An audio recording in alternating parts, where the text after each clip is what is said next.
Hi, everyone. Welcome to the test prep panel. So this meeting is being recorded again, just so you guys know.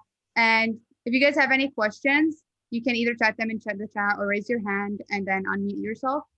And please feel free to turn your video on. We love seeing your guys' faces. And make sure that your audio is muted unless you're talking, just for noise purposes. Yeah. So this is the test prep panel again, and we're basically gonna talk about the SAT, the IELTS, tea regarding them, all the strategies to get a 1600. Yeah. And we want you guys to ask questions. Please type in the chat. Please interrupt us. Ask questions, please, please, please. This is we would like you guys to interact with this, and this is for your benefit. So if we're saying something that doesn't make sense, let us know. So my name is Zahra Basri, and I'm gonna be the moderator for this panel. So a little bit about myself is I went to Khawla Secondary School in Bahrain, and I graduated in 2017. So I'm CPISPAA Group 18. And oh, did you say something? Oh, never mind. Okay.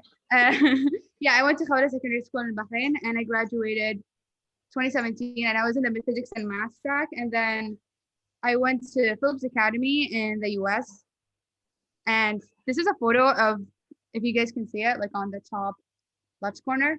I took an architecture class, which was super cool. And this is a school that we built. It's obviously not a real school, but I built the library in the school, and that was fun. And I really like breakfast foods, and it's the only thing that I can cook. Here's an example of something that I cooked. It's a smoothie bowl with some granola on top. It was very good. I currently I'm a rising junior, I guess, at Stanford University, still undeclared. I'm gonna graduate 2023, and I really like mechanical engineering. And I have a couple of photos of some projects that I worked on in classes. On the top right corner is an M&M dispenser that I made. It was very rough, and I actually built the 3D printer that I used to make this. And on the bottom right corner is a keychain that I also made, also very rough, but less rough, but it was fun. And I also like CS. I really like assembly, computer engineering, and reverse engineering, and all that fun stuff. I like CS systems, if you guys know anything about that. Yeah. And now the panelists are going to introduce themselves. All right. Hi, everyone. My name is Abdul Rasool. I graduated from SAR School in 2020, so I've only been in the scholarship for 1 year. And I did the program in 2019, so just 2 years ago. I was also in the physics and math track, and I really liked it. One of my hobbies includes art journaling, especially with Taylor Swift lyrics. I am a fangirl. But I also took CS last year in school and English, and I really liked them. And here's a little smiley face that I made. You know, he may not look very intimidating, but I do love him, and he is in my photo album. And yeah, I also did school entirely online for the last year, so I get your pain.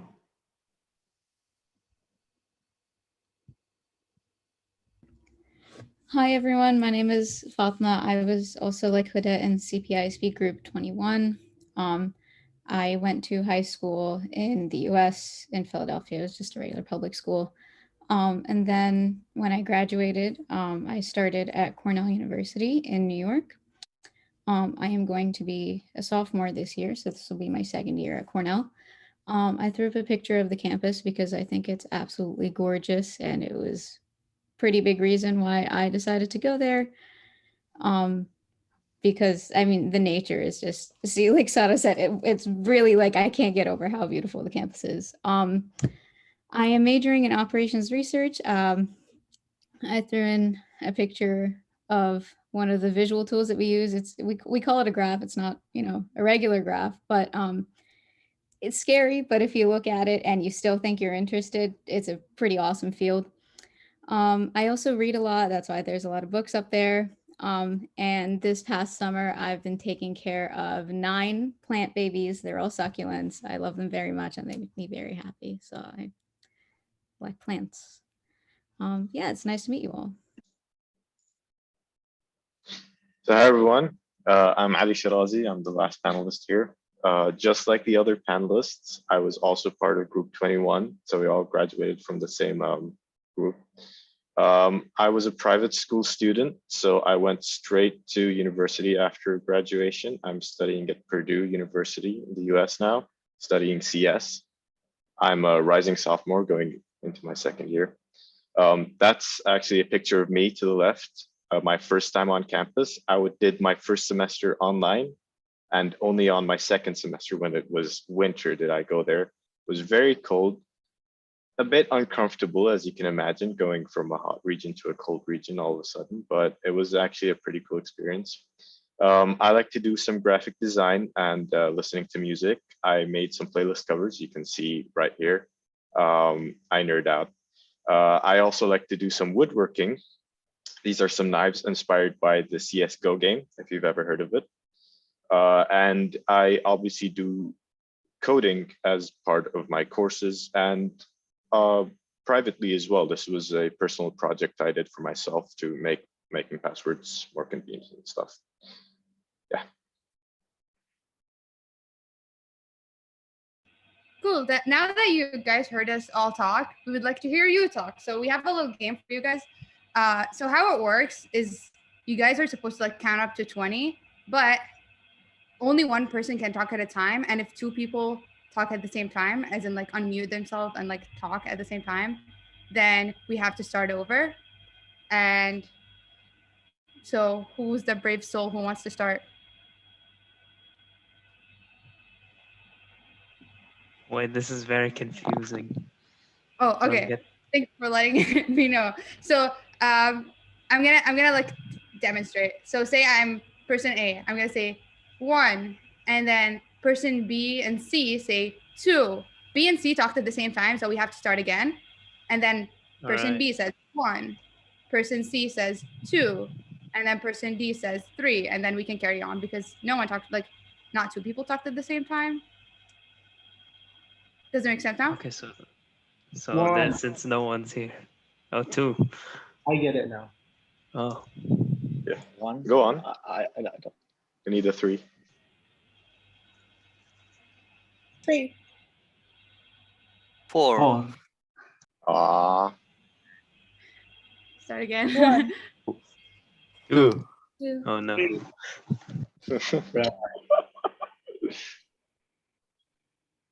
Okay. Brave soul. 1. 1. 1. Oh my god. Oh, This wow. game We're was never gonna constructed by the finish. devil. We're never gonna make it, are we? 2. 1. 3. 2. What number are we on? 5. 7. 20. I lost 20. Wait, 20 were there. I'm lost. Hey, it works. We got to 20, I guess. Period. 20 exactly. Fair and square. Speed mode. The journey doesn't matter, it's just the destination. So true, so true. Not true. Okay, cool.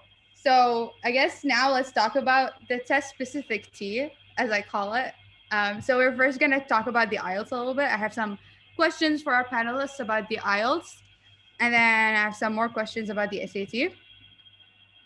Cool. So now, question for our panelists. So how familiar were you with the IELTS format before CPISP? And how did you familiarize yourself with the format? For me personally, I wasn't very familiar with the IELTS format itself.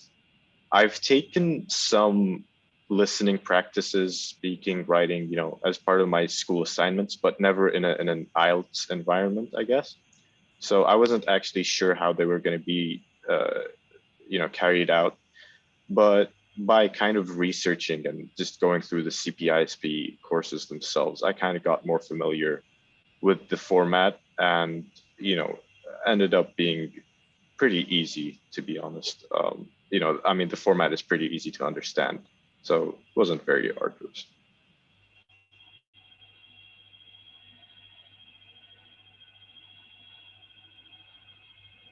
Okay, cool. So can someone explain the format now? Like of our panelists? Yeah, of course. So basically the way that the format works, so that you guys don't get caught in the same situation where you don't know, what the setup is. Basically on the IELTS, you have 4 sections. You have a speaking section, a writing section, a reading section, and a listening section. Now for the speaking section, basically you're just gonna either be on a Zoom or in a room with someone, and you're gonna have to talk for 2 minutes about something in English. For the writing section, you have a prompt or two. I think it's 2 prompts, and then you'll write, a certain length essay about whatever topic they're asking you about. For the reading section, you read the text and you answer questions about it. It's pretty straightforward. And the same with the listening, but instead of reading it, you're going to listen to it and answer the questions. So that's just an overview of the format. And yeah, feel free to ask questions about that, I guess, before we move on. Thank you, Fatma. I'll wait like 5 seconds and see if anyone has any questions, because it's important to know the format because we're gonna be talking about it. Okay, cool. Now I'm assuming everyone kind of knows what the IELTS is all about, so we can dive into more specific things. So what sections did you guys find most challenging in the IELTS, and how did you prepare for them?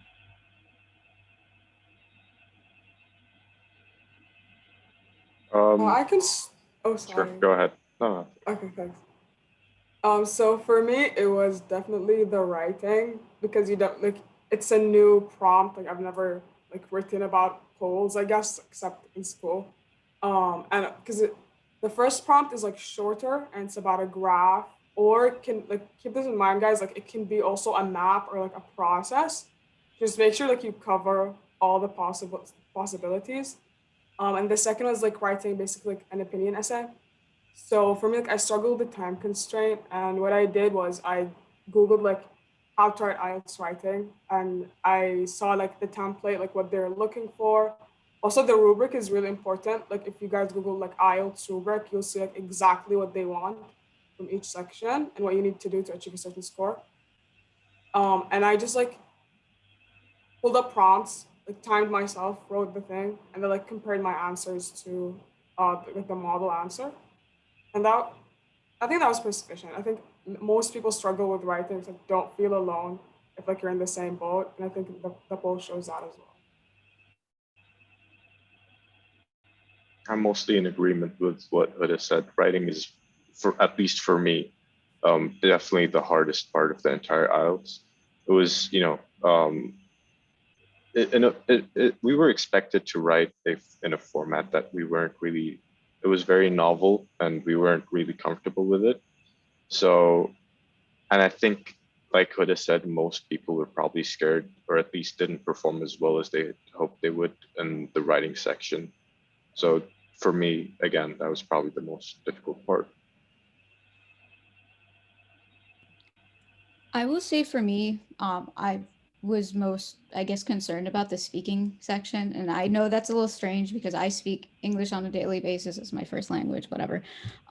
But honestly, what I was scared about the most with that was not knowing essentially what to expect, or what they really wanted from me in the speaking section, because I had heard things, and when I was watching the YouTube videos, I got a little scared. But essentially, I realized that it's just a 2-minute conversation. It's about as casual as it can be. They don't really care if you know big words or not. They don't really care about your vocabulary so much as if you are able to just speak naturally, as in hold a conversation with a regular person and speak on something that you have an opinion on, essentially. Rataj, I saw your question. Was the speaking easy? I won't say it was easy, but it was easier than I thought it was going to be. I was super stressed going into it, but it actually turned out to be super okay. It was literally just a 2-minute conversation. I can't emphasize that enough. It's a pretty casual conversation, honestly. So as long as you're practicing with someone else in the days leading up, just having like I said, just regular conversation with other people, you are more than prepared for the speaking. Yeah, like Fatima said, they're not really testing your knowledge. They're not testing your tones, your dialect, anything.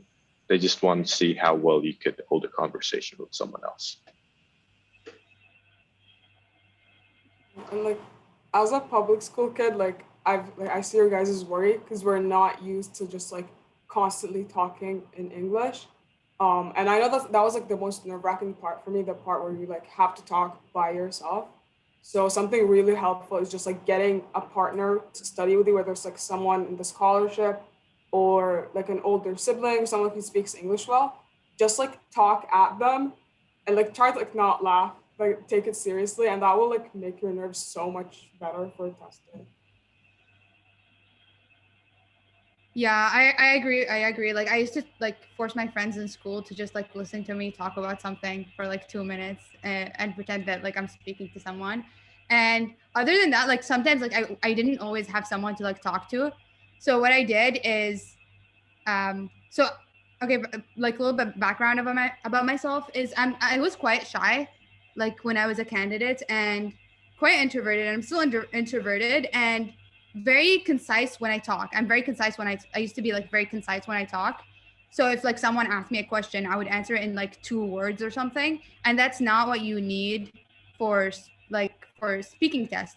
They want you to talk a lot. Like the more you talk, the less chance they have to ask you weird questions that you might like be like weirded out by and not know how to answer. So I just like looked up IELTS speaking questions and things like that and just talk like timed myself and talk like tried to talk for like 2 minutes or like 30 seconds for each question, things like that.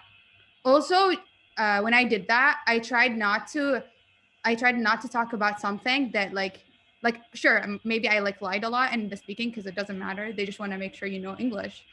I tried not to talk about things that I couldn't elaborate on because they're gonna likely ask you questions about what you're talking about. So if you talk about say Fight Club and you never watched the movie Fight Club, they might ask you about it and then you might be like I haven't actually watched it, and like you wouldn't know how to answer. Right? So that's like one tip I have. Also, another tip is if you don't have like someone to talk to at all times, talk to yourself in the mirror. That also helps. Yeah. I saw a question a little while ago. Anxiety will bite us hard there. In general, anxiety it's a normal emotion to have, really. It's a test. It might be your first time there, so it's okay to be anxious. I know I was, but the more you practice, the more you feel confident in yourself, and the less anxious you actually feel during the exam itself. So one thing again I'll mention is the more you practice, the better you're gonna get. So do practice hard and don't worry too much. Yeah, especially in like speaking, I would say train yourself to talk more than usual because personally when I'm anxious, I either talk more or talk less. I can't predict. So train yourself to talk more because talking more is better than talking less in the speaking. And if you do talk more, I believe they kind of help you time yourself and um, get through with the questions. So don't worry about that. Yeah, like the examiners are friendly. Like they're not like, just like having a conversation like Fatima said. Yeah.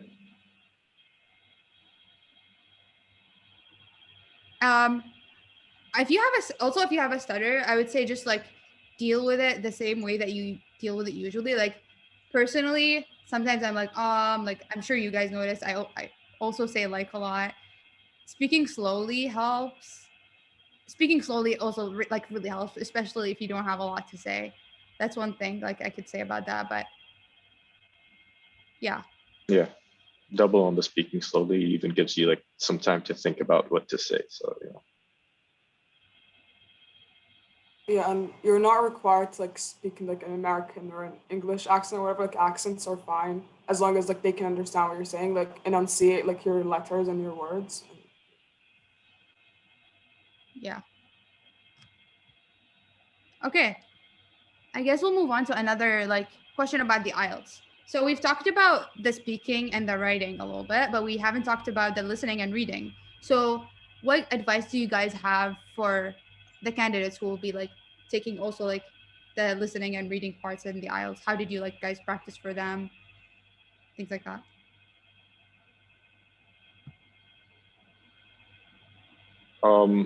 So for the listening and reading, I'm going to be honest here, they were more or less straightforward.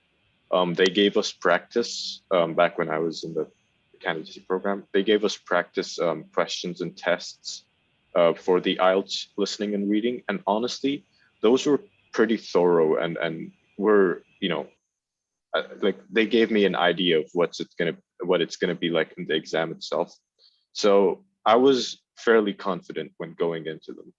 But in general, you are more likely than not to have enough time to actually read through the entire paragraphs in your reading test. And one strategy that I employed, it's really up to you. Different people are comfortable with different strategies, but I would typically read the questions before actually reading the paragraph so that when I'd go through the paragraph, I would kind of find answers or potential answers to the questions, and I could double check them later on. And for the listening, just be attentive, and it is played twice, I believe. So yeah, again, be attentive and you'll probably catch most, if not all, answers. Someone in the chat is asking. Once, my bad, sorry. Oh, someone in the chat is asking about skimming and scanning. Like, did you guys use those tactics while doing, like, reading? So for me, well, I knew about skimming and scanning before going into the exam, kind of from my English classes at school, but I never consciously bothered doing that. Like maybe subconsciously, I would kind of scan through or skim through, sorry, and actually catch answers here and there. But for the most part, I would just read through the paragraphs. If I catch the answers, which in most cases I caught most of the answers while going through my first read. I'd go and answer and then go again and read through for specific parts. I'd more or less have an idea after reading through where each answers or which paragraph talks about what specific topic and where I'm most likely to find the answers. So yeah. So while those are very useful techniques to have, I will not lie. If you could employ them, do try to employ them, but I wouldn't worry too much about it.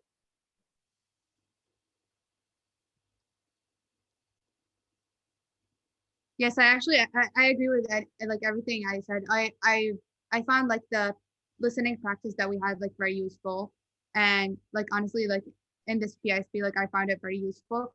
If you feel like, when you do these tests, like with the CPISP, try to notice, like try to be aware of yourself and notice what your strengths and weaknesses. If you feel like you need more practice with IELTS listening, then do more practice. Like the most important thing is like to practice, I think, for IELTS reading and listening, because yeah, basically I think like for those two sections especially, practice makes perfect. Yeah, and I just want to like add on to that, and I think we'll repeat this for the SAT section too. Is like after you finish a practice, like make sure like actually correct it and look at like what you got wrong and why. Like for me, something that was helpful is like noticing like what was my thought process that got me like this wrong answer, like what was I confused about, and just like making sure that I don't repeat that same mistake again. And to like have another strategy that will kind of like override that, so I would get the answers correct. Just to go back specifically to the reading and listening sections for a second, I wanted to point out a couple things. Make sure that when you are reading the questions, because this is where they'll get you, right? When the reading and listening is straightforward, they'll get you in the questions themselves. Make sure that you are actually answering the question that they are asking. For example, sometimes they only want one word. So make sure you're only giving one word, because if your answer is longer than that, then it's not the right answer.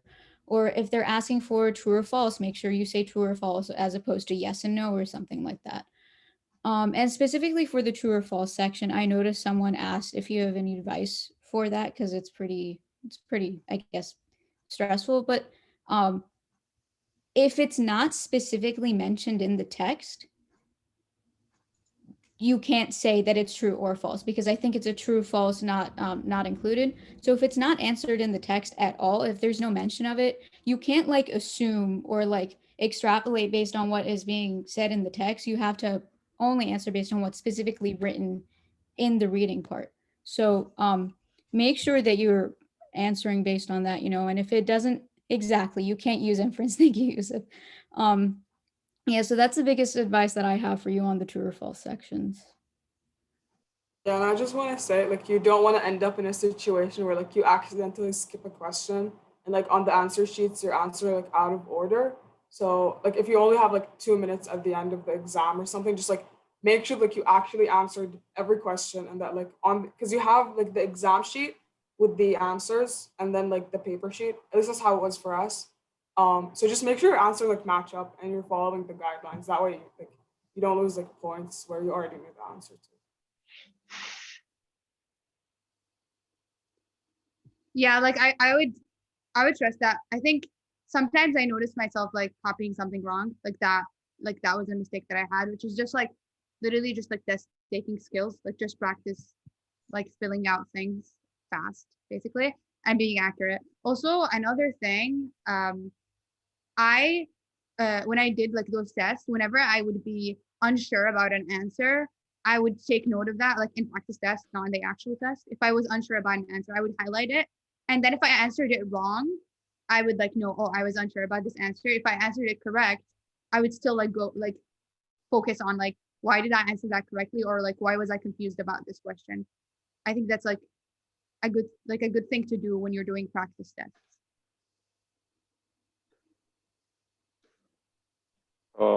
For writing tests, personally, I mostly went over sample tests and answers and looked at what they did to see how, you know, how I should be modeling my answers based on.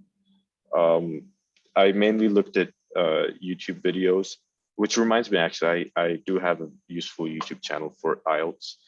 Let me link it in chat real quick. Sorry. That's a good thing, yes. Anyway, mostly just looked at samples, questions and answers for the writing, and looked at how they answered theirs, how they formatted their answers, to just get a general idea of what I'm expected to do in the exam itself. I didn't quite personally mark myself, but if you do have the opportunity to do so, I'd highly suggest that you go ahead and do that.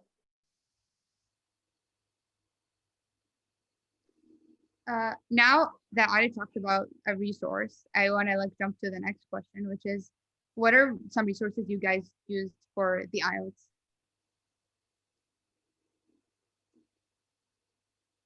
So like I mentioned and put in the chat, E2IELTS, great YouTube channel. They go over every bit of the IELTS extensively. So highly recommend that you guys check them out. They did help me out quite a bit. Like Ali said, the YouTube videos were super, super helpful, especially in the days leading up to it. I was just like consuming all the content that I could, you know. It was like, if I'm not doing anything, pull up a YouTube video, because, you know, it can't hurt to just listen to more advice. The other thing for me was I actually bought a Barron's IELTS prep book. It was, I don't know, it was like maybe $2 or $3 dinars, sorry.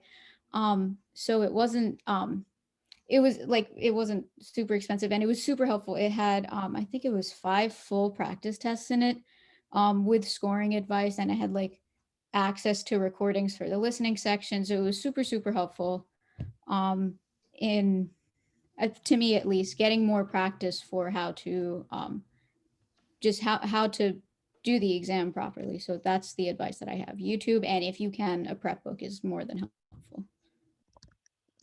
Like, just a note about the timing, like you don't need to study for the IELTS for like months and months. Like I would say like 2 to 3 weeks should be good. Just like tackle like your problem areas and like learn the format of the test, because it is an English test at the end of the day.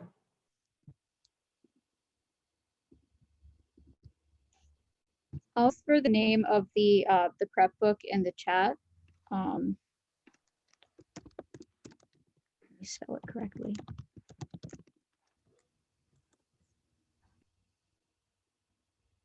Also, I just want to like mention that you guys have been like sharing a lot of cool advice, and Marwa here, group 15, I think Marwan was grade 15, yeah.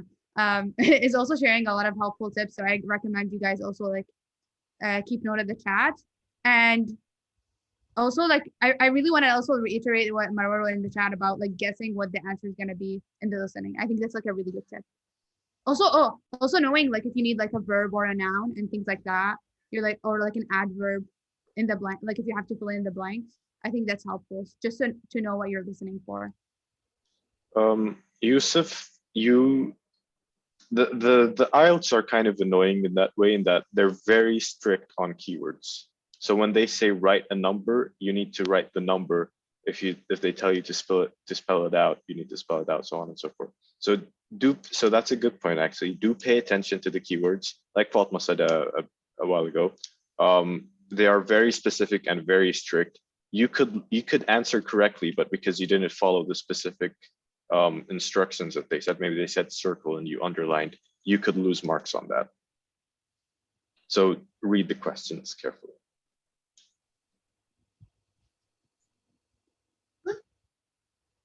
Okay, so I'm gonna move on to the SAT, but if you guys have any more questions about the IELTS, please stick around for the Q&A. Okay, so now let's ask like a similar question kind of about the SAT. How familiar were you guys with the SAT before CPISPA, and how did you familiarize yourself with the format?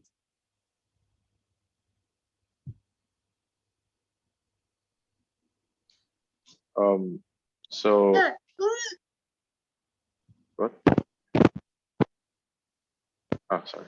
Anyway, so I was personally like not familiar at all with the SAT, even less so than the IELTS. I've only vaguely heard of it because my older siblings have taken it before I did. So I knew that it existed, but that was pretty much it. Pretty much all I've learned about the SAT came from online resources, just searching about it and doing practice tests and actually learning about the format and the CPISP courses. Again, they do cover it extensively, but actually seeing the exam itself does help out quite a bit in figuring out how it's actually going to be during the test when you do it.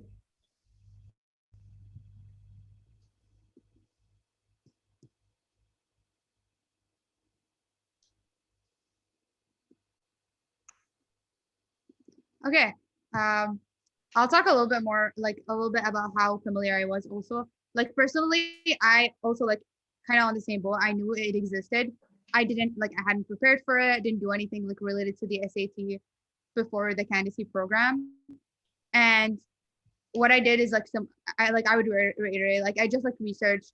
I spent 2 days basically just like researching what the SAT format is like. And that is like, I think is quite important. And since like the format is quite important, does one of our panelists want to explain the format to like the candidates here? Sure, so I can also explain I guess the SAT as well. So basically, the SAT is split into two sections. You have your math section and you have your English section. The math section and the English section are equally weighted. They're both worth 800 points. In the CPISP program, they are weighted differently, but in terms of your score, they are equal. The math section is split into a calculator and a no calculator section. On the math section, you have a certain number of multiple choice, and then you do have some, I guess, like written answer is just like you have to write out the numbers, I guess, that your answer will be. Like I said, split into calculator and no calculator section. On the English section, there is a writing and a reading. The writing is pretty much you read a passage and there's like grammar questions and corrections and stuff like that for the passage, all multiple choice. And for the reading section, you read a passage and you answer questions about it. Again, all multiple choice. Combined, your score is out of 1,600. Like I said, each section is 800 on its own. And again, if you have questions about the format, please ask those now so that we can clear up anything.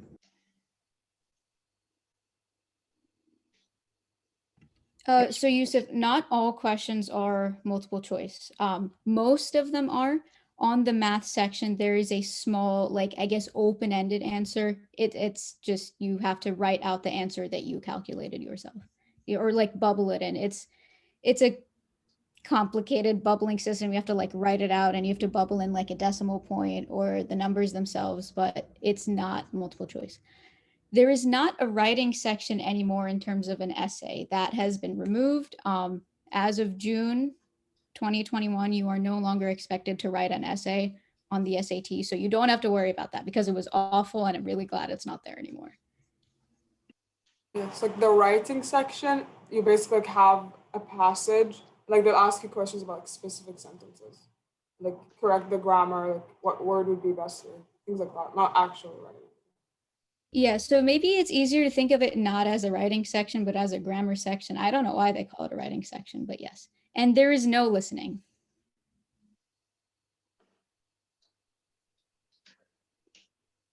Okay, so next I want to ask you guys, what section of the SAT did you find most challenging, and also how did you prepare for it? Oh, and Yusuf just asked that question in the chat. That's funny.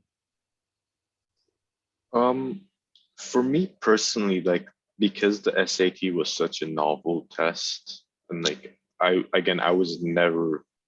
never saw this type of test before. I wasn't used to it at all.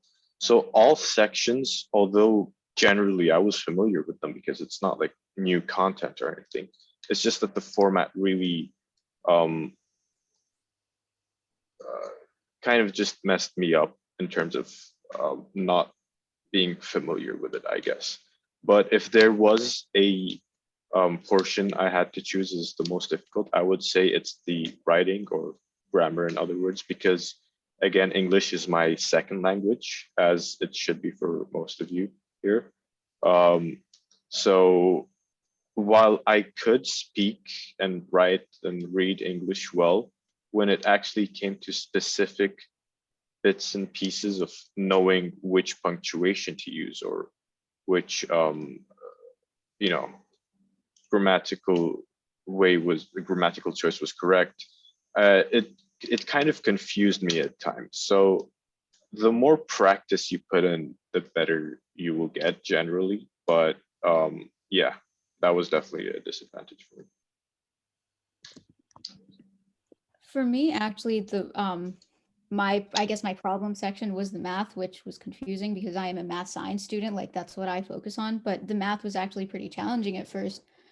What I realized essentially was that usually if a question looks like it's going to take a lot of calculation, probably doing it wrong, and there's just a trick to make it faster, because remember that this is a time test, so they don't want to give you a question that's going to make you calculate for hours on end or even like more than 2-3 minutes, right? You should be able to get through these questions pretty fast. So there's usually a trick. It's like one thing that if you pay attention to it, like it makes the problem so much faster to solve, especially with exponents. They really like messing with you with the exponents.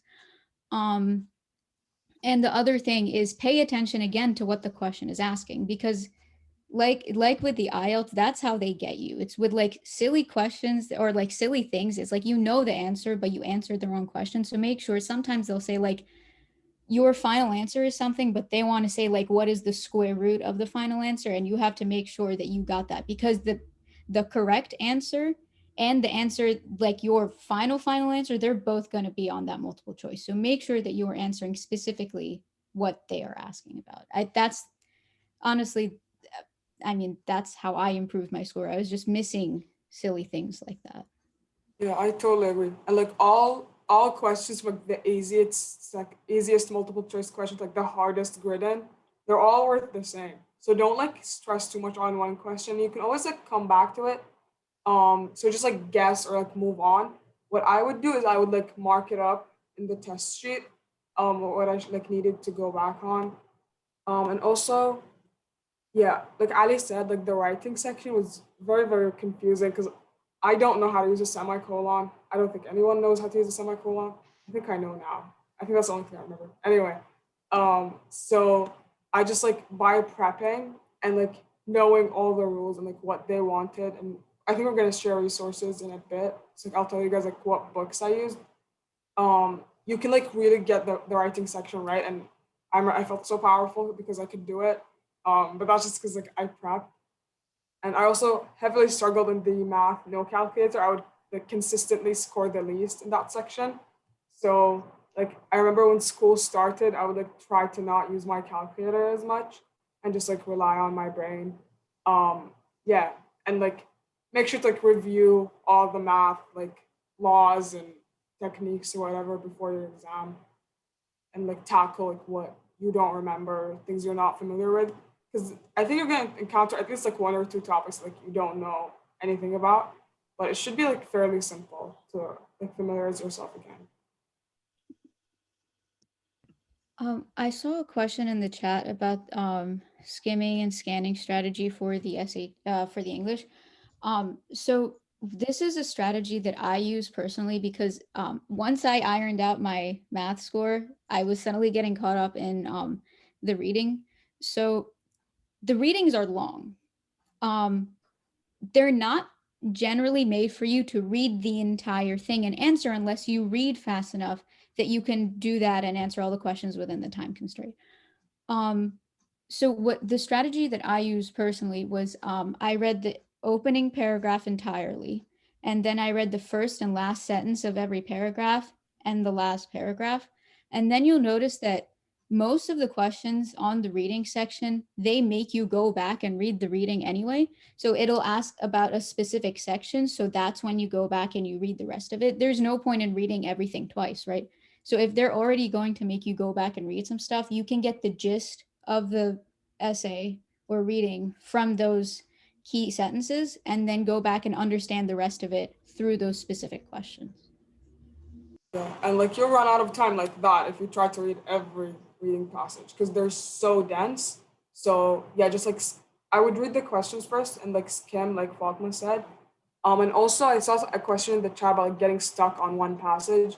So on the SAT, I think you get like 4 or 5 passages. And like a couple will be about science, a couple will be like historical. So for me, like the science ones were a lot easier. Like I could understand the information. So I would just like make sure like I gave those justice. And I practiced a lot for the history ones because it was just very dense for me. And like that's like what I spent most of my time like Googling and like working on. So just like know like what type of passage you struggle with and like drill those skills. And like once again, like the math is more important than the reading. So just like get your math score like straightened out and then like focus on the reading because you don't want to like waste all your time and like stress too much on it, I would say. I definitely agree. For me, the reading was very, very arduous because I honestly have a low attention span, and many of the paragraphs were full of jargon and like technical words and very, very dry. They couldn't catch my interest. One thing I did was read the entire thing. And like Fatma said, that was a terrible idea. I soon ran out of time and I had to very quickly run through the rest of the paragraphs and passages in the test. So in this SAT, I would suggest that you employ some kind of strategy or technique to go through the paragraphs because that will come in extremely handy. Yeah, I want to like agree, like reiterate some points that like I like noted that I thought were like really important. Like for the math section, I totally agree with like Fatma that they want to trick you kind of with the way the question is asked, and sometimes like one of the multiple choices is like not like an answer to another question that can be asked about what you like the question they gave you or something, right? Like if they give you an equation, like this could be an answer to another question about the equation. So what I did is I would write the question, like I would write like what they're asking me, like down under the question itself. And that helped me that like make sure that I'm not missing or answering the wrong question. And also I like also totally agree with like Fatma's like way of like going through the passage. Like I use the exact same strategy. Although I used a lot of like I didn't at first use that strategy. I like tried a lot of different things. But that was the one that I actually ended up using. And I want to say that I also like reiterating what I said. I also have a short attention span, and like the passages are not interesting. Like they're not cool. So when I like would read the intro and the conclusion and the like the topic sentences, I didn't really understand what the passage is about sometimes because it has a lot of jargon. So I didn't like sweat it too much because if I did that, then I would spend too much time trying to actually understand the passage when that's not like super useful, honestly. Just like I think the main thing is like when you're doing like okay, I'm talking about the reading a lot because it was difficult for me, but the main thing I would say is just like keep your head straight. Don't care, like don't sweat it too much if you don't understand like specific words, or if you didn't understand from like skimming or scanning or whatever strategy you're employing to read the passage. Don't sweat it too much if you don't understand it. Just go through the questions. When you go through the questions, you're gonna kind of know a little bit more about the passage, and you're gonna like know again what to tackle specifically. Like you don't need to understand it. And also, I want to reiterate on like the math section. I also totally didn't use the calculator for like the entirety of like I think we took an SAT like in November or something. The months preceding to it in school, I also didn't use a calculator, as Huda said. Yeah. Are you guys taking it computer based or on paper? Because I have like specific like tips for doing it on paper. Oh. Oh.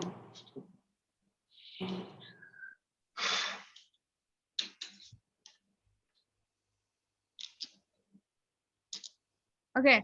So I just wanna I want to go back because like I think there's a lot to say about the SAT. So is there anything like about SAT like English section specifically, like reading or writing that you guys want to add? Like strategies you used, if like someone like choose a different strategy and things like that.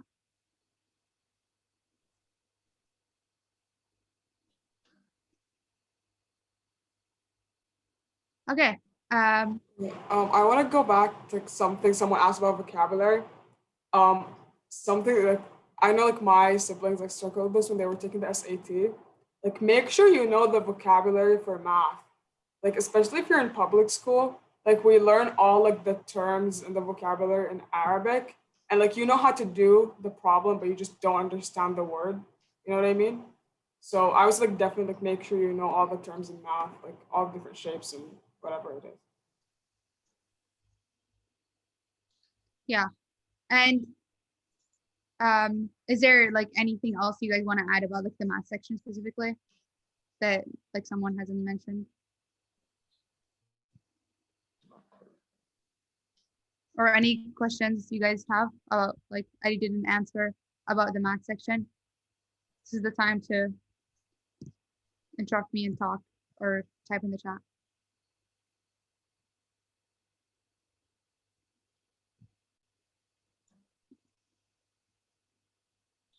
Okay. I have another question about the SAT. Oh, which type of math will we get to test it on? So I think like nothing basically that you haven't learned. Like I think what we were tested on, what were like most like honestly things that we learned in like our ثانوي and before, at least for public school. Like it was like mainly that. But specifically to answer, I think the question was, is it geometry or algebra? It's both. So triangles, circles, all of that geometry stuff is definitely going to be on there. And basic algebra, that's also going to be on there. So make sure that you are familiar with both as much as you used to be when you learned them. There's some statistics questions as well. Okay, so I guess no calculus. Calculus is actually generally a college course in the US, and it's a US test, so there's not going to be any calculus on the SAT at all. You don't have to worry about that.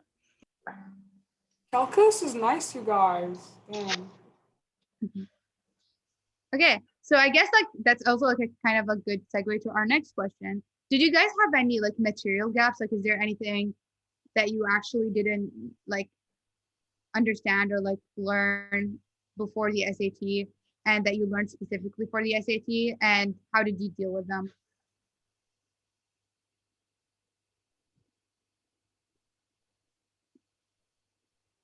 So I think we discussed this before, but like I didn't know the stuff for the writing. And I bought the College Panda writing guide, and I'll drop a link in a bit. And I basically like went through that entire book like front to back, and I just like drilled those skills over and over. And also there were like some like specific like subtopics that like we hadn't studied in high school or like, that I forgot. And I also like did an entire math book. And just like yeah, making sure you drill those skills. Yeah, and I would say what I did is also like to recognize if I had a material gap is I took the test without timing myself. And if I didn't know how to answer my like a question without timing myself, then I knew that there's like a material gap because yeah, I had like all the time in the world. I couldn't answer this question. I don't know how to answer this question. So I did the same, like kind of like went to a book or like looked it up online, like learned a little bit more about the specific topic that I wasn't like the best at. I just want to reiterate what Zahra said. I actually had trouble with some of the statistic style questions because I moved around a lot in the US. So there's a lot of stuff that I just happened to miss in math classes. And for some reason, it was always the statistic stuff that I missed. So if you notice that you don't know something, A, go read about it. B, make sure you continue to practice because in those practice tests, things like that are always going to show up. You can be sure that like the one thing that you are struggling with is probably going to show up. So practice as much as you can, expose yourself to as many questions as you can. That was a big part of me, especially with the statistic questions. Like I said, just knowing what to expect because I've done so many questions, so I know what's going to show up on the exam. Okay, so now let's talk about the resources like that you guys use for the SAT.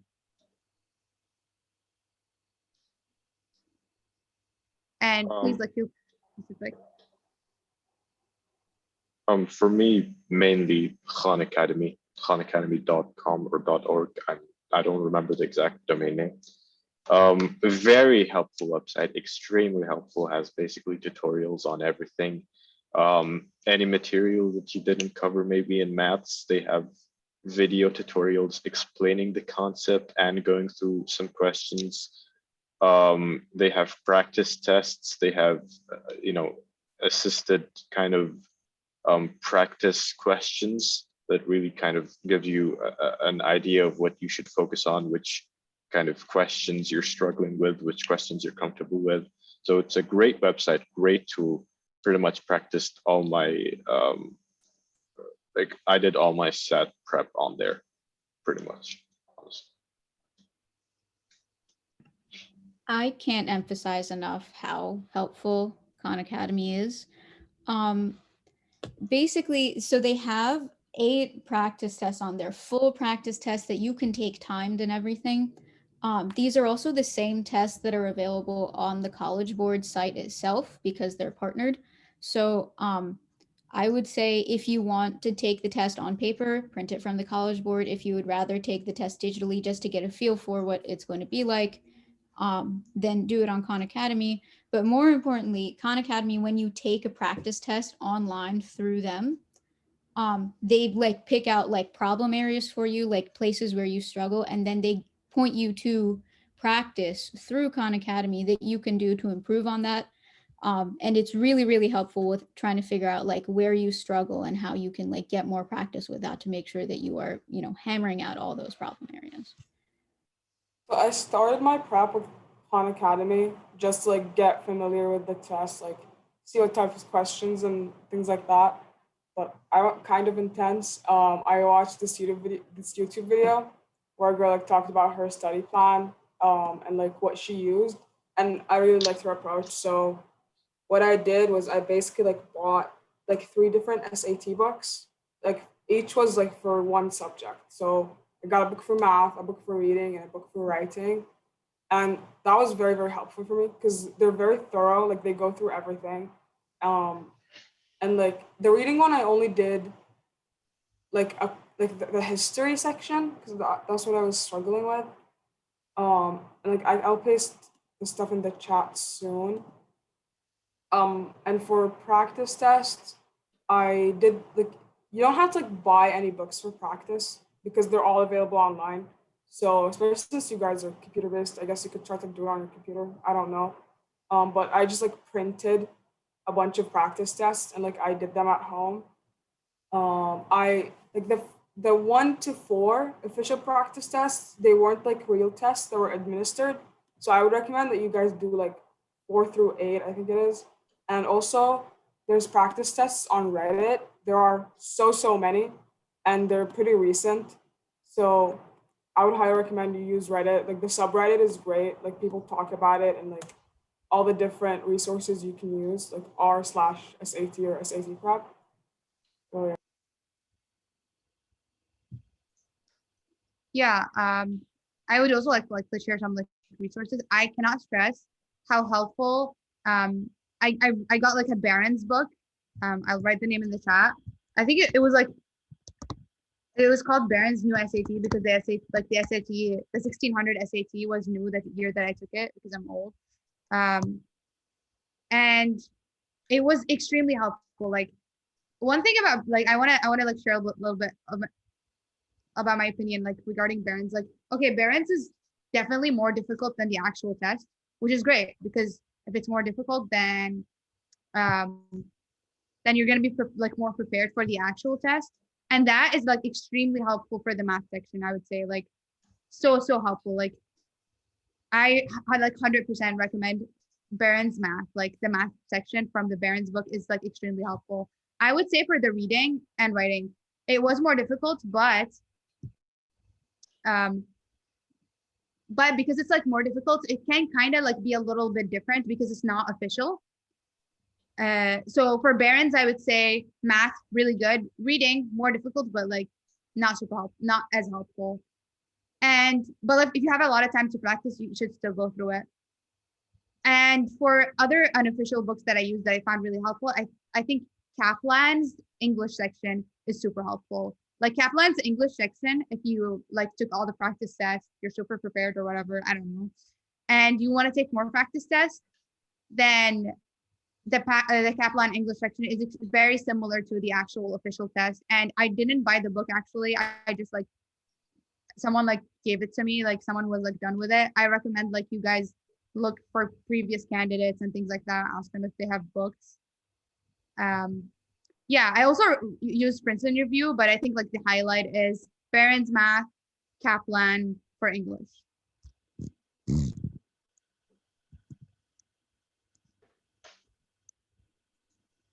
Okay. I think you can order the books on Amazon, and also Judge and Mal has some review books. And if they don't have it available, they can order it for you. But I think it takes a while for it to get there. So just like find someone who has an Amazon account, like if you can afford it, like order stuff. Also, I actually went to like a random library, Filmanama, that sold SAT books. I don't even remember what it's called. It was like, I don't remember what it's called, but it was like close to like diplomatic area or something. Like it was like literally, oh yes, that's right. I went to that library and it had like a bunch of SAT books. So that's where I got my Barron's book.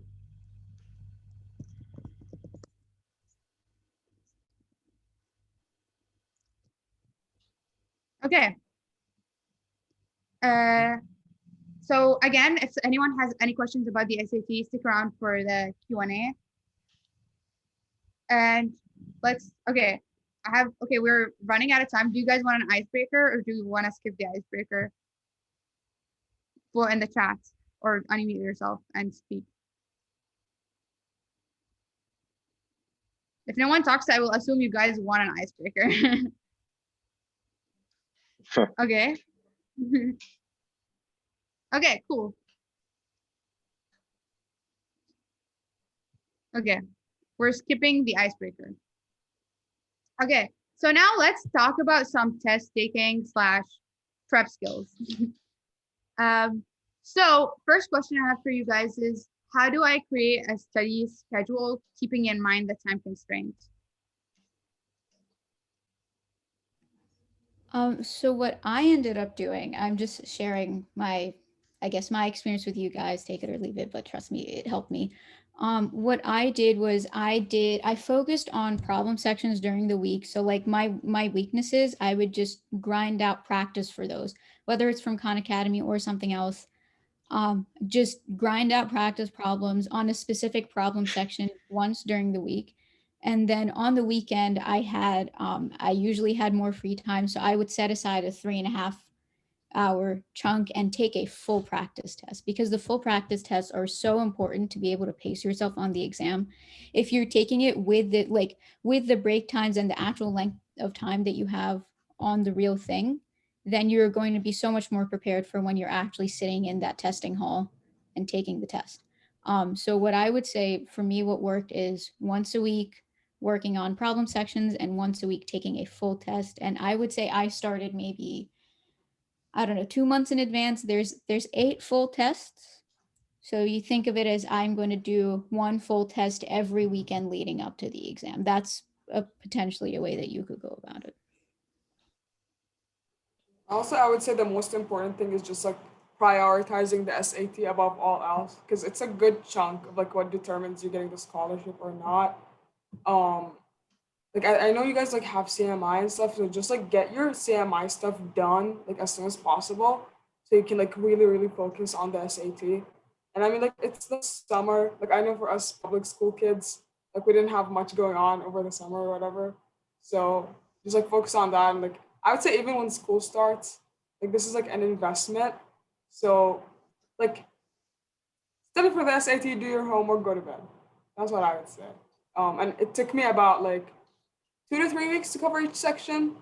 Like you guys definitely have enough time to like study thoroughly, like from now until like October, right? Or December. Sorry. I saw a question in chat. How did you balance schoolwork and studying for the tests? There's one thing I want to mention about that. I went to a private school, so I don't know if this is applicable to all schools or not, but yeah. Anyway, I actually went to our school's administration and even asked them for permission to kind of not skip classes or anything, but get the teachers to lighten the workload on me so I could potentially focus on this. They were very understanding, thankfully, and they got the importance of the program and the scholarship, so they allowed me that. So if that's an option for you guys, I highly suggest that you do that, because this is arguably more important in the time frame that you have than whatever schoolwork.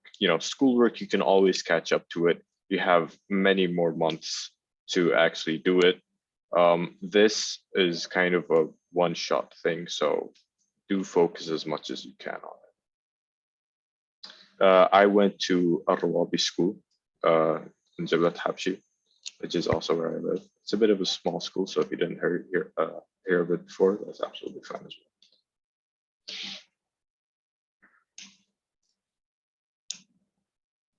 I want to build on that for like public school, because I saw someone in the chat saying you can't relate for public school, but okay, I would say that the public school, like what you have to actually do is not much. Like I'm just gonna be honest here. Like we don't have to do a lot. We have tests and they tend to be like short and like not like we don't have a lot of tests. And then we have the midterms, which is like you most likely will cram for. So yeah, like I went to classes. This is okay. I don't know if I should say this, but I'm gonna say it. I went to classes and I literally had the SAT Barron's book on my lap and studied during class. Am I saying you should do this? No, I'm just saying I did this. Yeah, and I also want to reiterate. I want to reiterate on what Fatma said about what she did for the SAT, which is like take a practice test on the weekend and study during the week.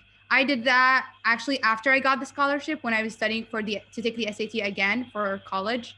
I was in like boarding school, and it was quite intense. So I didn't have a lot of time to like take like a whole practice test during the weekend even. and I was happy with my math score. So I just focused on my reading especially and a little bit of writing. So I would just like Saturday, I would take a reading test. Sunday, I would take a writing test. And I did that every weekend. And during the week, sometimes I would like practice a little bit, honestly, like not much because I was busy. But I would say that's helpful if you start early. Like if you start now, you should do this. Like if you can do this. Like you should start now and you should like study like a little bit and maybe like grind harder once the SAT is closer, definitely. And I also like actually had a different tactic for my scheduling before, like when I was in the candidacy program. So when I was in the candidacy program, I started studying for the SAT and IELTS later than I should have. And when I was taking the SAT and IELTS during the candidacy program, I think they were like the IELTS was like in October and the SAT was in November or something like that. So they were pretty close together. And what I did is I knew from the program and like the practice that we did in the program that I was way better at the IELTS than I was at the SAT. So I decided to allocate more time for the SAT. So I started like studying for the SAT. I took like practice tests and then knew that like I also like it confirmed that I needed to focus on the SAT. So I started studying for the SAT first. And here, like one thing I did is I noticed that I was like much better at the math section than the reading section, especially, and then the writing section. So I allocated the most time for the reading section, which is might sound like a noob move because it doesn't matter that much in the scholarship, but it is helpful to have a better SAT score, whether it's like whether you get a scholarship or don't get the scholarship, because you can get other scholarships through your SAT score. So it's a good idea to have a good score anyway. So I focused on the reading section at first, and I like studied for it for longer. And then after that, I like started studying for the writing, which I was like a little bit like was my second worst. And then I studied for the math. So I would recommend you guys do that. Also, since the IELTS was before the SAT, and the IELTS requires a different kinds of skills than the SAT for the reading section, for example. I started studying for the IELTS a little bit closer to the test because I wanted to get like warmed up when it came to like the reading skills that I needed in the IELTS, where like I read the whole passage and I also like read the questions before, read the whole passage, which is like extremely different from what you need in the SAT. So I would say definitely like don't feel like you need to study for it if like you don't need it. Don't study for the IELTS the whole time you have before the IELTS. Like if you feel like you're good. If you feel like you're good, you should start studying for the SAT, and then a couple days like or a couple of weeks before the IELTS or whatever, depending on like where you are, practice for the IELTS just so you're kind of like warmed up. Yeah, that's all I have to say about my schedule. I talked a lot. I noticed earlier someone had asked about balancing the SAT with college applications. Definitely, I was in that boat, and I can see why it is a stressful experience. However, the strategy that I use, where I did SAT once a week, but I grinded it during that one day, and then a full practice test on the weekend. Whatever time that you're spending, let's say on that Wednesday for the SAT, during the rest of the week, take that time and focus it a little bit on college applications, especially to make sure that you are giving everything the time that it deserves, but also make sure that you are giving time to yourselves. So yeah, and also make sure that your regular schoolwork is getting done as well. So if whether you are going to do, let's say, choose two things, one of them obviously has to be your schoolwork, and the other one can be SAT prep or IELTS preps. I know some of you are still, working on school stuff now. I think from my impression is there's still some people in school right now. Or focus on the SAT. But just make sure that the schoolwork is getting done, and also that you are dedicating a little bit of time to everything, right? I guess that was kind of a rambly answer, but do two things a day. Do your schoolwork and choose one other thing and stick to it. I agree with that. Like when I was taking the SAT, not in Bahrain, but in the US when I was in boarding school, I I kind of like freaked out and I wanted to take as many tests as like possible. So I took the ACT, which is something else. It's not the SAT, and I was really bad at it. But that's besides the point. I would like also like kind of like prior, like I wanted to like get my schoolwork done, but I want to say that my GPA, especially like for senior fall, was definitely worse than my GPA was before, like junior year. Like my junior year GPA was like a lot better than my senior fall GPA, and that's okay as long as your like GPA is acceptable, kind of for like what you're aiming for. So I think it's fine to like sacrifice a little bit um, to make sure that you have like your college apps done and to make sure that you're studying enough for your SAT. So I would say like definitely like try to find a balance and like prioritize. Like what do you think is more important to you? Having a okay, this is gonna sound mean, but like having a good GPA without like applying to colleges and like putting in the efforts in your college applications, and it's like definitely pointless. Same thing if you have a really good SAT score and you're not like trying to apply for colleges and things like that or like scholarships, like it can like be less effective, I would say. Like try to prioritize. I don't know if this advice was controversial. If someone like disagrees with me, fight. No, you're definitely correct. Very realistic advice. Yeah. Yusuf asked the question, what's a SAT score that would be considered great for CPISP 14 to 600, for example? I'm gonna say personally, that's kind of a dangerous question to ask. You should, in general, always aim for as high as you can get. So literally aim for a 1600 this time.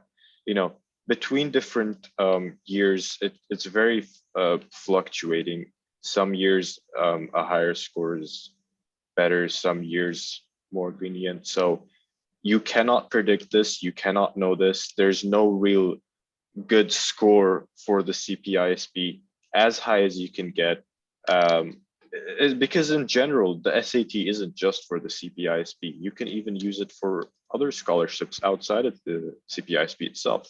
I know personally, back when I was applying to colleges, I actually got some scholarships that were pretty helpful because I got a certain SAT score like on my second try or something.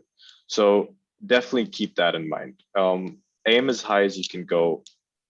Don't let anything else distract you. Yeah. And like focus on yourself. Like don't get caught up in like stressing about what other people are doing or like whatever. Just like focus on yourself, your own improvement, because like, that's what's gonna get you far. Like when you're just not focusing on yourself, you're just gonna like stress yourself out and like be anxious for no unnecessary reason, really. So yeah, just focus on your own improvement. One thing that really helped me get through this, it was something that my dad told me, and it really got me through the whole, not just the SAT, but the whole program in general. Do your part, do the work that you have to do. And I think that helped me realize that like, if I put in the work that I need to, and I get whatever score, I did my part. And what happens at the end is not up to me, right? What I ended up doing, I did my best. And at the end of the day, it is in the hands of God, and it is in the hands of, I guess, everyone else. Like, sure, their score matters to the outcome, but I did everything possible on my end to ensure that I got the outcome that I wanted. And at the end of the day, you know, it might not work out, but it might work out. So. Yeah, I completely agree with that. When I was in the program, I didn't talk to people, which was like not nice because I didn't get to like I was stressed out about assignments, like CMI assignments or like things like that, and was so confused. I didn't even know when the SAT scores came out. I thought the scholarship was gonna tell us. I legit like didn't know like 2 months late. Like it was like January and we took it in like November, and I had no clue that like the SAT scores came out. And that was terrible. But I would say one thing, I'm not saying please talk to each other, but like one thing that like helped with that, I guess, is I didn't like think, oh, this person's like studying this much, I'm just gonna study more than them. What I was thinking is like, okay, I didn't really think I could get the scholarship, but like my idea was I am gonna benefit from this regardless whether I get the scholarship or don't get the scholarship. So I'm just gonna put my all into it, and whatever happens. And like if you do your best, like there's nothing much you can do, right? So yeah, cheesy advice, but like just do your best. Yeah, you'll meet very cool people like the scholarship program, and like I got close with people like a year after we finished. And it's just very cool. Like the things we share, like our experiences are very similar, like through school and whatever. So yeah, just like reach out to people like that you think are cool, like you'd want to be friends with, because you really have nothing to lose, I think. Okay. I'm gonna ask like a question that's kind of like a change of pace, but I want to make sure that we cover like test taking slash prep skills. I guess we kind of like covered this a little bit while talking about different strategies we used for, like for example, like the reading section in the SAT. But how did you guys deal with like time being a challenge in the SAT or IELTS, and how did you like pace yourself? Do you have any like specific advice for that?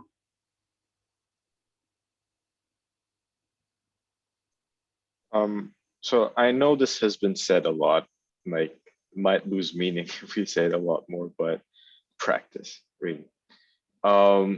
Practice, doing real exams or practice exams, that will give you a general idea of how much time you're taking, what you need to improve on. Just really practice and reflect on what you're doing to get a better idea of what you need to improve on. Not just in time-wise, but it's very important in this specific case, I feel like. Bring a watch on test day.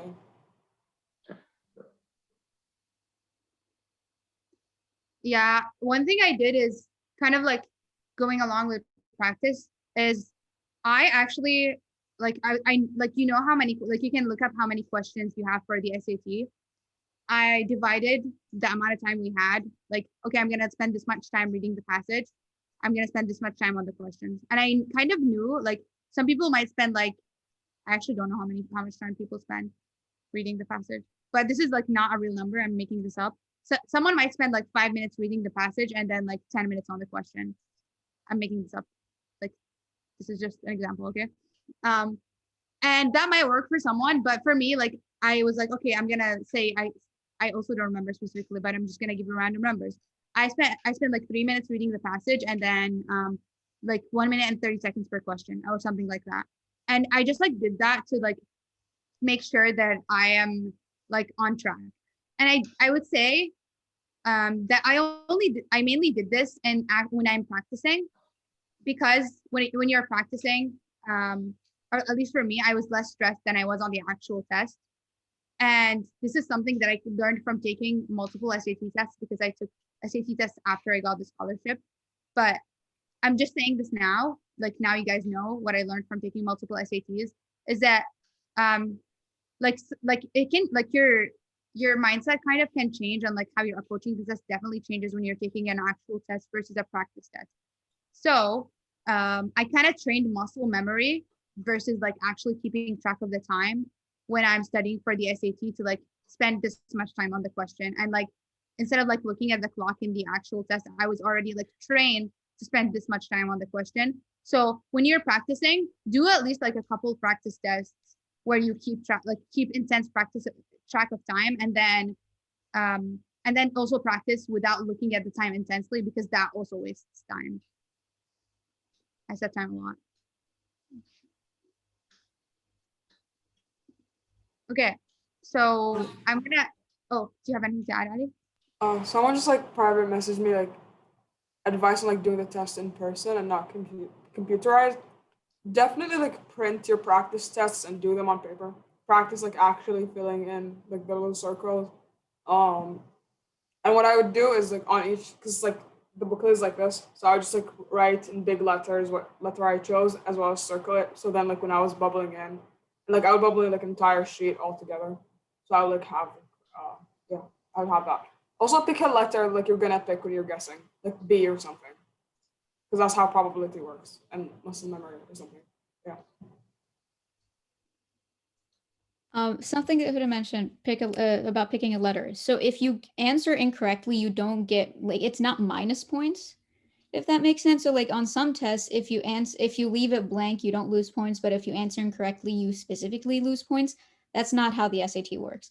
Answer every single question you can. You are better off putting in a random answer and possibly getting it correct than not putting in anything at all, because if you don't answer at all, you're definitely not going to get the points for it. But if you choose, like Huda said, if you choose a letter and you just bubble it in for any questions you don't know the answer to, you have a possibility of getting those points anyway. So please use that strategy, because sometimes when time is running short, you're going to want to just have answers for everything. I do want to push back on one thing that Huda suggested, though. Don't leave your bubbling until the end. Don't do that, because you might not realize that you I only did each have like 5 6 minutes questions left. together. As you answer, bubble it in, and when you have time at the end, check. You don't want to leave it until the last minute and then run out of time and not have any answers bubbled. That's really gonna bite you. Yeah, I also will make defend sure myself. 3 at a time or 6 at a time. It's just a lot easier than like switching back. I don't know, we'll figure out what works for you, I guess. But yeah. make sure that you don't accidentally skip a row of bubbles. That's a nightmare. I know people have done that. I have done that while practicing. No, absolutely. I think I did that on the actual test also. Absolute nightmare. Like make sure you honestly, bubbling is so annoying. Practice bubbling a lot. I didn't learn how to properly bubble until I was taking AP exams, which are another college board exam, exams that you have to take or that you can take, where you have to bubble a lot. And not until then did I become an expert bubbler. Practice bubbling your answers. It's so annoying. It takes more time than you think. And you want to bubble properly so your answer counts.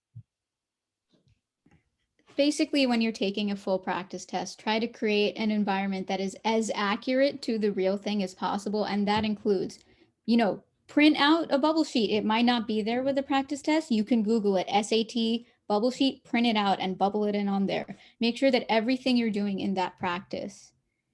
What is bubbling? Fantastic question. So basically, with the SAT, you get kind of an answer sheet and it's got little circles on it for every single question. And the way they score it is based on the circle that you have darkened or filled in with your pencil. Has to be in pencil, by the way. Don't make the mistake of doing this in pen. You're not going to get a score at all. Do this in pencil. But basically, it's just rows and rows of circles. Each row is matches up to a certain question. You just fill in the one that matches up with the correct answer. Thank you for asking. I was not aware that that is something that is an issue. So thank you for asking that. But yes, create as accurate of an environment as possible down to the details. Have a clock, have your bubble sheet and fill it in, take your breaks, try to make it as similar to the real thing as possible. Also, one thing I want to say with also again about bubbling, the pencil that you use matters. There's a specific type of pencil that you have to use. I think, I don't know, I don't remember what it is. They're gonna tell you and you can look it up. If anyone remembers, jump in. Number 2, I think, or something. Yeah, number 2. Yeah. So the pencil that you use matters, not only the type, but also the pencil itself. Get used to using the same, I don't know, for me at least, using the same pencil is so key. It needs to be sharpened. Okay, this is extremely specific, but I think the less sharpened it is, the easier it is to bubble, because then you it's less thin. And just get used to using become comfortable with a pencil and find the pencil you're most comfortable with. Weird tip, but your pencil is your best friend during the test.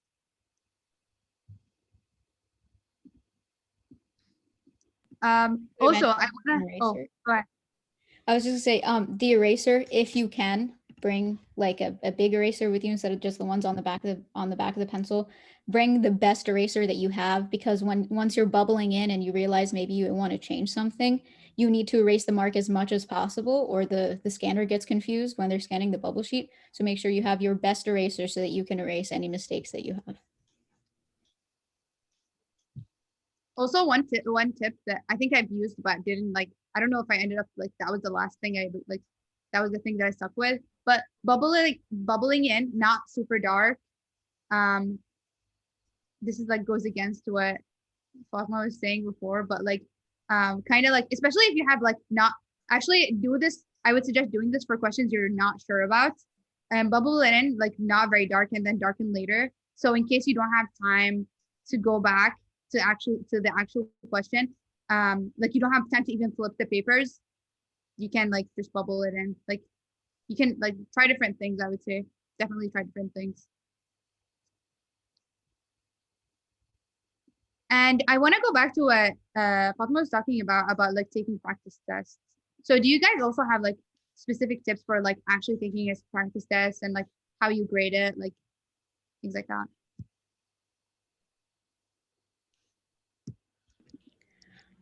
I have one very important tip.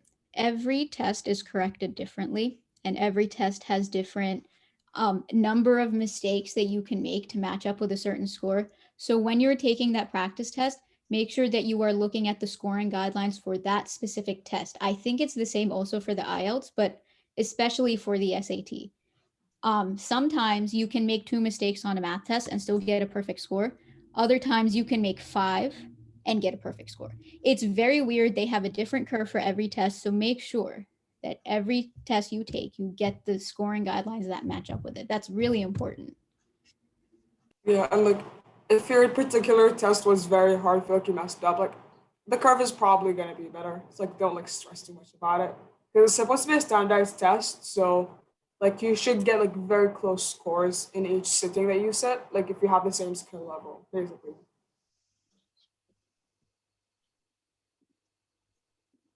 Also, I have a tip for that. When I was taking practice tests, I gave myself less time than I had on the actual test. Sometimes, like I didn't always do this, but like for some practice tests, because I wanted to make the test harder for myself than the actual test, because I anticipate feeling anxious during the test and being to focus less because of that.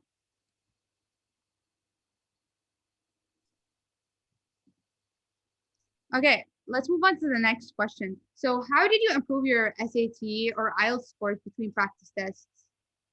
And how did you use your mistakes to improve, if I want to be more specific?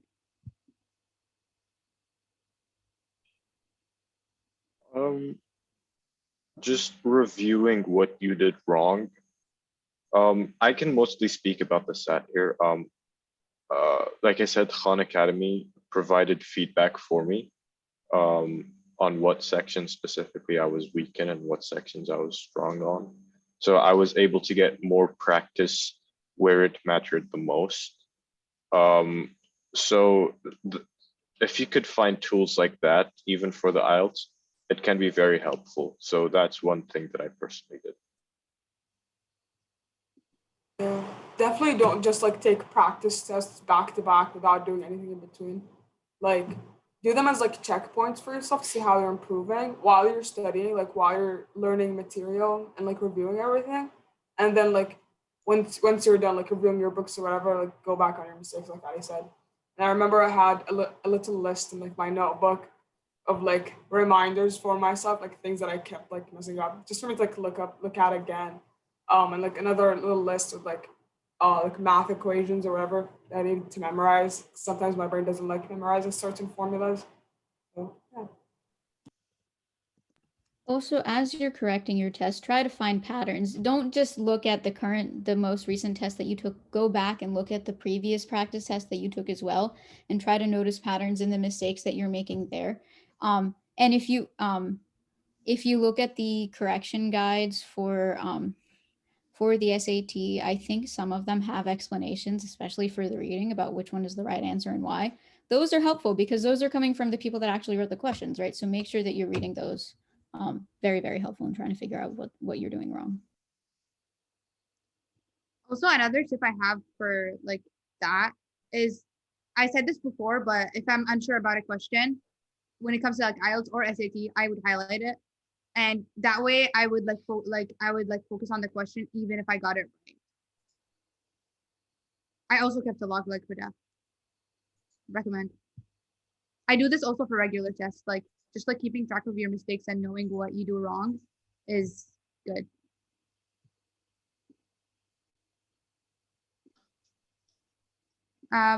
Okay.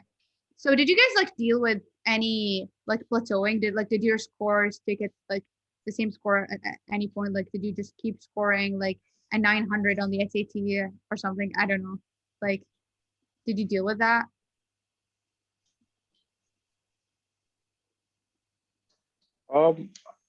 My scores did plateau a little bit, but you know, like for me personally, again, and I go to the practice argument a lot here, but it really does help. So uh, they did plateau for a little bit for me because I was doing the same thing over and over and over again, basically.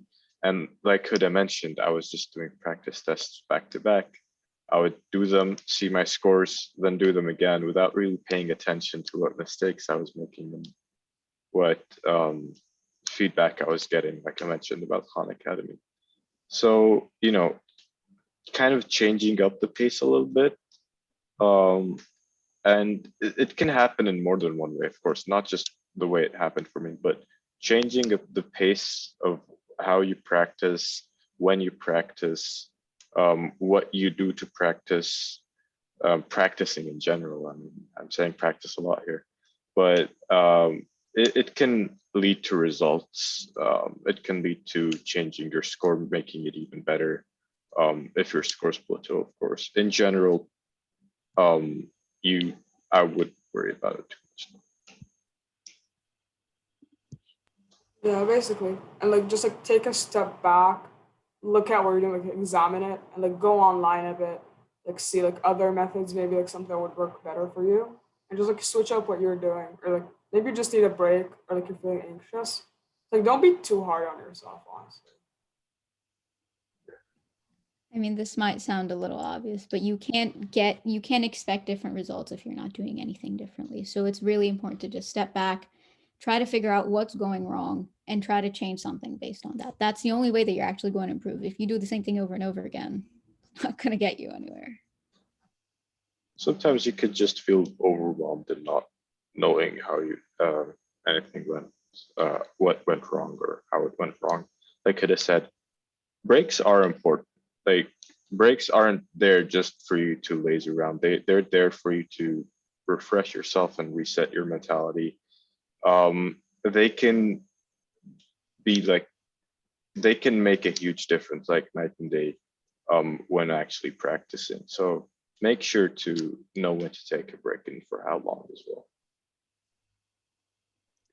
I have some cheesy advice, but I think it applies here. So I used to take guitar lessons, and what my guitar teacher used to tell me is practice doesn't make perfect. Perfect practice makes perfect. So you need to do like kind of like perfect practice. Like make sure you're not just like as like they said, like I'm just like reiterating, but like don't just like take like tests back to back and not look at your answers and like things like that. Make sure you it's kind of like the same if anyone like plays any music, it's kind of the same as doing drills. You want to like do drills when you're like you want to drill on the same thing basically that you're getting wrong until you kind of like start seeing improvements. So try to tackle what you're getting wrong, like, and then you can like kind of diagnose, and then you will get rid of the plateauing, hopefully. Like talk to others, socialize, like don't just like study and like only see books. Like, do something. Okay. Do you guys have any like advice about like test fatigue, like getting tired because like, for example, the SAT is like 3 hours or something. It's very long. I mean, we keep saying this, but practice. The best way to get used to what's going to happen on the day of the test, because on the day of the test, you are going to be sitting in that room for 3 hours. You are going to want to go home and eat something. However, if you have been taking the full length practice test and if you've been setting yourself up for that environment, it's going to be so much easier on test day because you've been through this before, right? I heard advice from someone who suggested that he had his brother come in and interrupt him as he was taking the test so that on the day of the test the environment was less stressful. So if you have to make your practice worse than the real thing, go for it. But basically, and like Zahra said, you gave yourself less time when you were practicing.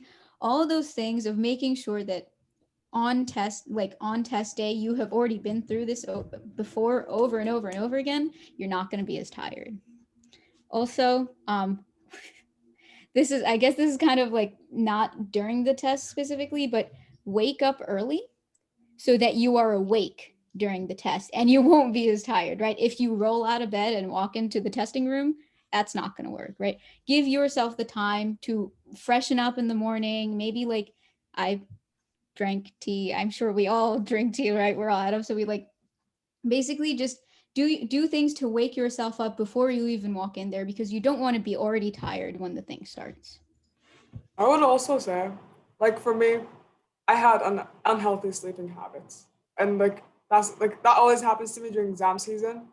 And I don't think I did much different during the SAT because it worked for me. Like I still did well on the tests.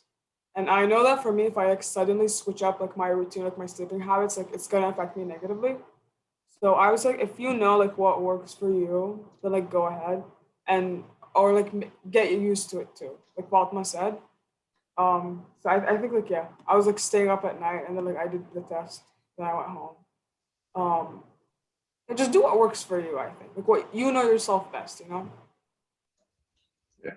And for me personally, I would set up a very basic reward mechanism for myself. I'd be I'll get done with the exam and then do nothing else but I don't know, play video games for the rest of the day and just hang out with my friends or something, So I'd have something to look forward to after the test, and that kind of helped me get through it personally.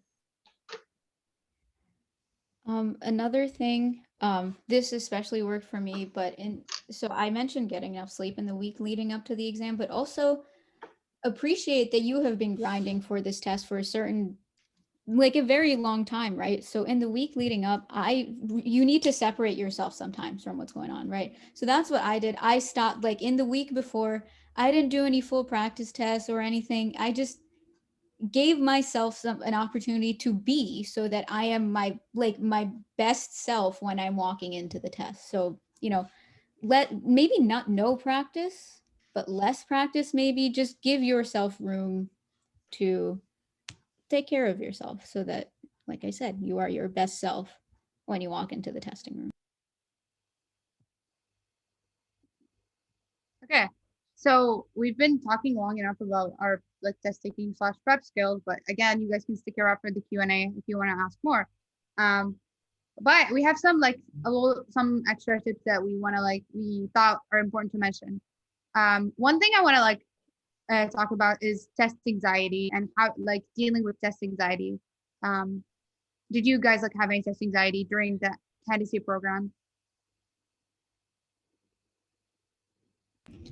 I absolutely did. I for some reason the IELTS, the 2 IELTS days were really a rough time for me.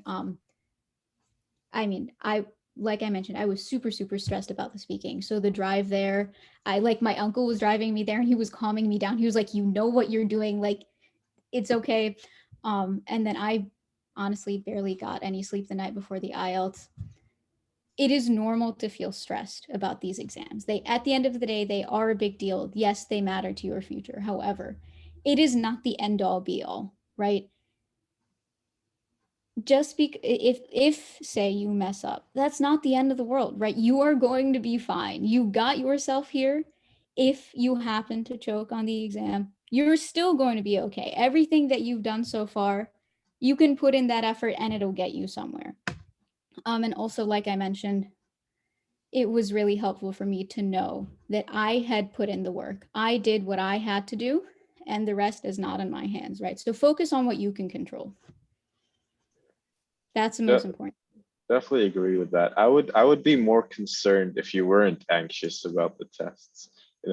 Okay, I'm just joking, but it's definitely good if you're not anxious. But if you are anxious, that is absolutely normal. I think I can speak for all of us when I say that we were all anxious, stressed before our tests and during the candidacy program. It's understandable. A lot rides on this, um, but you know, it's an inevitable thing.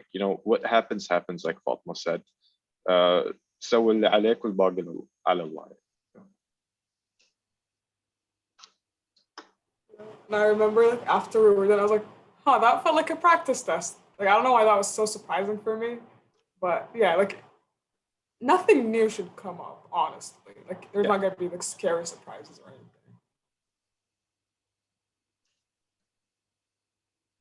Yeah, like I can like definitely like say that I had like test anxiety. I get test anxiety even about like a random test that I take in university right now. I I actually this is a funny story or a little bit irrelevant, so I won't talk about it that much. But in the winter quarter, like my like sophomore year, like this year, actually just in February, I had a chemistry test and I was so scared for like it was like so scary for me. Like I was like, oh my gosh, like this chemistry test, like so scary. I literally got sick because of like how anxious I was. And I was sick for like a whole week after. So take care of yourself, please. Also like don't be afraid of like if you like end up like panicking at the test, just like take deep breaths, like try to calm yourself down. And don't feel like you like this happened to me. I'm talking out of this experience. Like the last time I took the SAT, I thought I had like 20 less minutes than I actually had. And that caused me to panic. And I was just in the reading section. So the first section, I thought I had 20 less minutes, panicked. And then I realized, and then like, I just like my brain stopped working for like maybe 5 minutes. And then like, I just like took deep breaths, like, and then moved on, just like kept working. But this is like bad because I tried less hard than I usually did on the next sections because I was like I already messed up the first section. I'm not gonna score good and I ended up doing it like well actually on the SAT like weirdly even though I kind of gave up, but I'm pretty sure I would have done better had I not like had that mindset where I'm like, oh, I already messed up, like it's over, my life is over, like I'm not gonna go to college, whatever. Like I don't know, just like all these things like that your brain tells you that are not true. Just like don't succumb to them and just like keep your head straight and keep taking the test. Like it's just 3 hours. You can do it. Like take it. I honestly take it like I don't know if you've heard this before, but like take it 10 seconds at a time. You can do anything for 10 seconds. Just think about it that way. Like, yeah. And that kind of actually leads me to like that's a pretty good segue to the like question after. How do I cope with not getting the score I wanted? Like I took the SAT, I got like 200 less points than I did on the practice test. I'm unhappy. Like, what do I do? I could personally say that I did not get the score I wanted. I'll say this straight away. I did not get the score I wanted. I was obviously doing practice tests and grading myself on Khan Academy and by myself and all that. And I was consistently getting a certain score. And when the actual exam came along, I went ahead and like scored 100 points less than I usually did. It's kind of a mix of test anxiety and not being used to the facility and all that. It happens.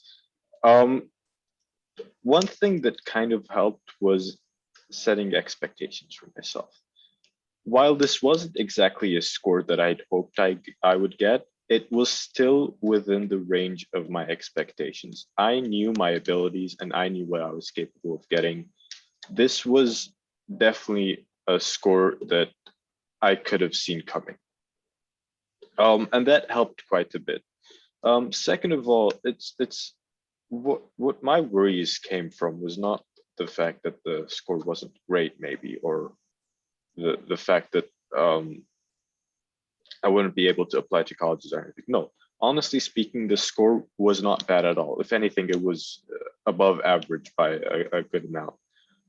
But what scared me was that it wouldn't be enough for the program mainly. It didn't give me the confidence that I wanted that I could win.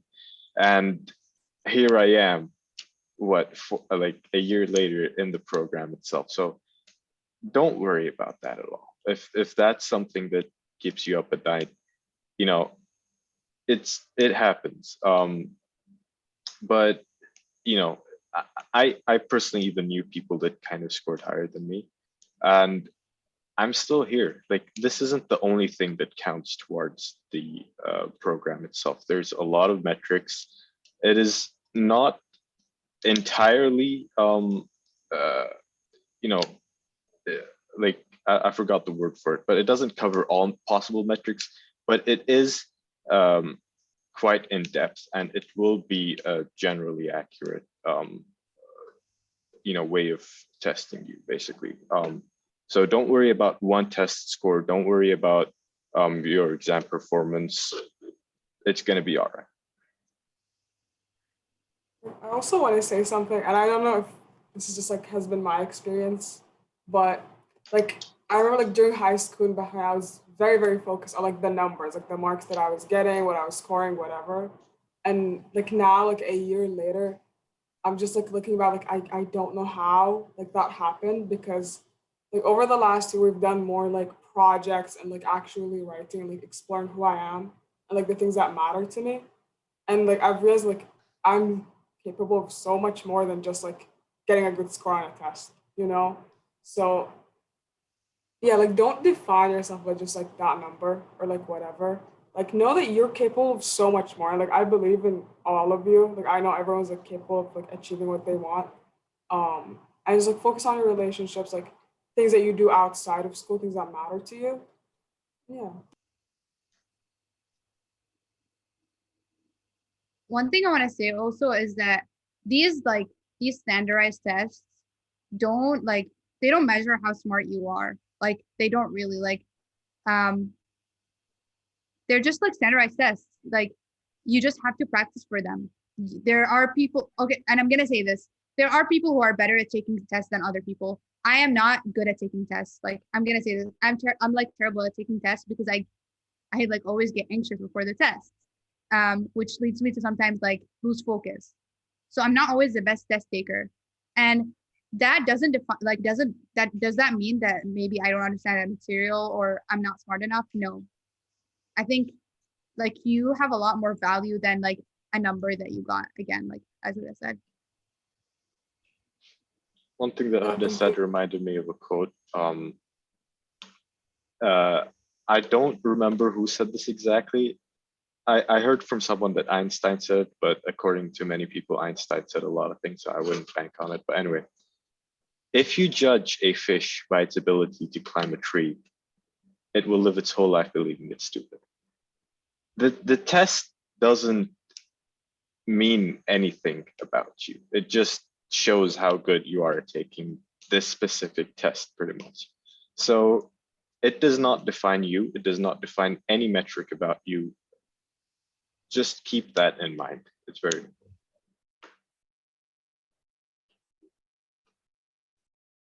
Yeah.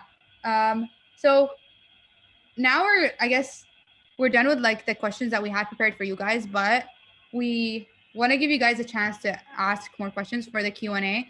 And I'm gonna wait like 15 seconds. If no one asks a question, I will stop the recording in case you don't feel comfortable talking while the recording is going on.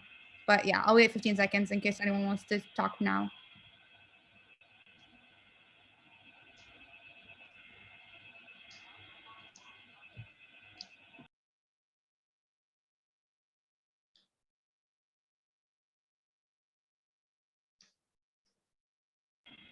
Okay, we're stopping the recording, I guess.